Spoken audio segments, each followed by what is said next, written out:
মানুষ কি ভাবে, মানুষ কি মনে করবে, সামাজিকভাবে আমি কোনো হেয় হয়ে যাব কিনা, আত্মীয় স্বজনের কাছে আমি একটু ছোট হয়ে যাব কিনা, এই একটা থট প্রসেস, এই একটা চিন্তাভাবনা আমাদেরকে ক্রমান্বয়ে নিজের অবস্থানটাও খারাপ করে ফেলে। একটা উদাহরণ দিই, একটা বাংলাদেশি ফ্যামিলি আসছে, একটু আগে আমার সাথে কথা হলো। আজকে 5 দিন ইলেকট্রিসিটি ডিসকানেক্ট হয়ে আছে তাদের বাসায়, বিল দিতে পারে না, পয়সা নাই, বিজনেসের অবস্থা যায় যায়।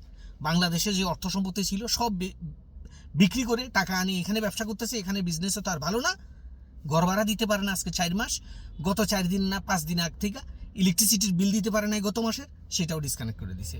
অন্ধকারের ভিতরে মোবাইলের টর্চ জ্বালাইয়া খানা খায় রাত্রে। আমি জিজ্ঞেস করলাম, আপনার হাজব্যান্ডের বিজনেস খারাপ যাচ্ছে, আপনি তো শিক্ষিত মানুষ, আপনি জব করেন না কেন? আমাকে বলে, ভাই আমি যদি জব করি, আত্মীয় স্বজন যদি জানে আমিও জব করতেছি, তাহলে সামাজিকভাবে হয়তো একটু হেয় হয়ে যাবো, মানুষ হয়তো ছোট মনে করবে, আর এটা তো বলাও যায় না কাউকে। আমি তাকাই রয়েছি তাদের হাজব্যান্ড ওয়াইফ দুজনের মুখে, যেই সব মানুষদের কথা চিন্তা এরা করতেছে, এরা কি তাদের কথা ভাবে? এই মানুষের যে 5 দিন ঘরে যে ইলেকট্রিসিটি নাই, যে মানুষে কি ভাববে, মানুষ কি মনে করবে, মানুষের কাছে ছোট, এই মানুষরা কি কোনো ম্যাটার করে তার লাইফে?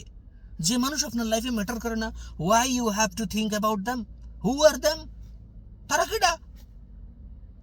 আপনার কষ্টের সময় তারা যেহেতু আপনার কোনো খবর রাখে না, আপনার দুঃখের দরদি না, then why you have to think about them?